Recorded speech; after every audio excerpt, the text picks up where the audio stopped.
If you have been diagnosed with high blood pressure, I'm willing to bet you've asked yourself this one question. Do I really have to take this medication for the rest of my life? Well, today we're going to dive into a cardiologist's guide on how you might be able to reduce that dependency and start reclaiming your health. This is the big one, isn't it?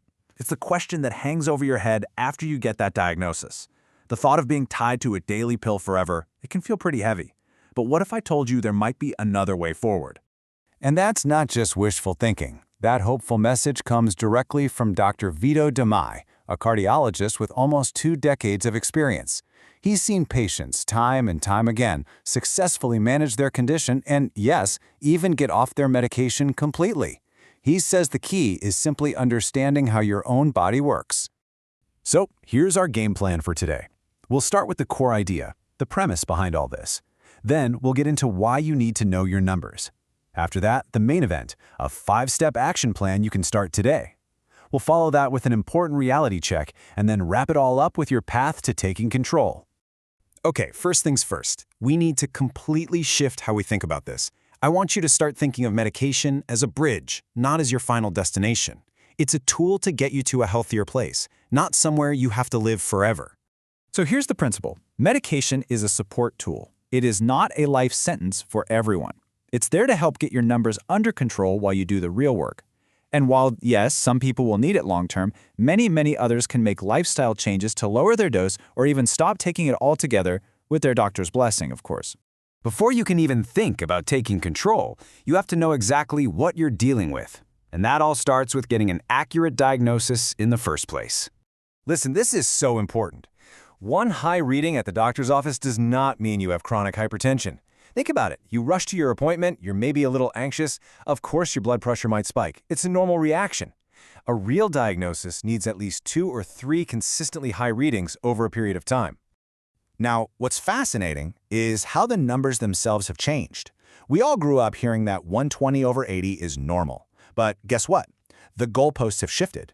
Today, normal is actually less than 120/80. The second you hit that 120 to 129 range, you're officially in the elevated category. Think of that as your early warning sign, your wake-up call to take action. To really get a handle on your personal patterns, monitoring at home is absolutely key. Dr. Vito recommends a super simple routine. Check your blood pressure once in the morning and once at night. Do this for 5 days in a row. Write down the readings and also jot down your heart rate. After 5 days, you'll have a much clearer picture of your average and any trends. That data is pure gold for you and your doctor. Okay, here we go. This is the heart of it. If you're serious about naturally lowering your blood pressure, it really comes down to 5 key lifestyle changes. These are practical, everyday things you can start doing right away. It all comes down to these 5 pillars. And they aren't separate things, they all work together, creating this powerful foundation for your heart health. Each one tackles a different root cause of high blood pressure. First up, and this one might surprise you, is regular sleep. This could be the most underrated tool you have. See, when your sleep schedule is all over the place, your body stays on high alert, and that can keep your blood pressure elevated. A consistent sleep routine lets your body's internal clock, your circadian rhythm, do its job. It triggers melatonin, which naturally slows your heart rate and lowers your blood pressure, giving your entire system a chance to rest and reset. Next up is movement, but a very specific kind, brisk walking. The goal here isn't just to burn calories, it's to improve the health of your blood vessels. Think of it like this. Brisk walking makes your arteries more flexible and elastic, which is absolutely crucial for keeping your blood pressure stable and healthy. So what in the world is a brisk walk anyway? Dr. Vito has a brilliant, super simple way to tell. If you can casually chat or even whistle while you're walking, that's just a leisurely stroll. It's nice, but it's not challenging your system. A brisk walk is when you're moving fast enough that you're just a little bit out of breath. You're focused. That's the sweet spot where you're actually making your heart and blood vessels stronger. Step 3 is all about stress management. And I'm not just talking about feeling frazzled from a long day. I mean actively managing your emotional reactions. Getting angry or agitated all the time has a direct physical impact on your body. It literally raises your blood pressure. Learning to choose a calm response is an incredibly powerful technique for keeping your numbers stable. Now let's tackle the big one, salt. So many people get overwhelmed thinking they have to count every single milligram of sodium. Forget that. The approach here is way simpler and, frankly, more sustainable. This isn't about complicated math. It's about building new habits and making smart, simple swaps. And look at how easy this can be. Instead of automatically reaching for salt, try seasoning your food with things like onions or celery.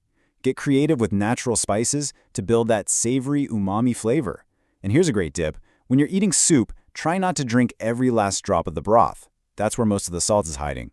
Small changes like these make a huge difference over time. And finally, we have step 5, weight control. And this is a two-part equation. Exercise is important, but controlling what you eat is just as critical. Dr. Vito specifically points out that too much sugar, which often leads to extra belly fat, is a major driver of high blood pressure. Managing your weight really is a cornerstone of managing your overall health. Okay, now after all this talk about natural methods, we need to pause and have a very honest conversation, a reality check. Because for some people, medication isn't just a helpful tool, it is absolutely essential. So let's be crystal clear. If you have a pre-existing condition, like an enlarged heart, a weakened heart muscle, or a history of blocked arteries, then medication is a vital shield that protects your health. In these situations, all those lifestyle changes are still incredibly important, but they work in partnership with your medication to keep you safe. Wow, we've covered a ton of ground, haven't we? From understanding your diagnosis to the 5-step action plan. Now it's all about bringing it together and taking that first, crucial step on your journey to better health. So here they are, one last time, your 5 keys to freedom. Don't think of these as chores. Think of them as tools for empowerment. Prioritize your sleep. Make time for that brisk walk. Manage your emotions.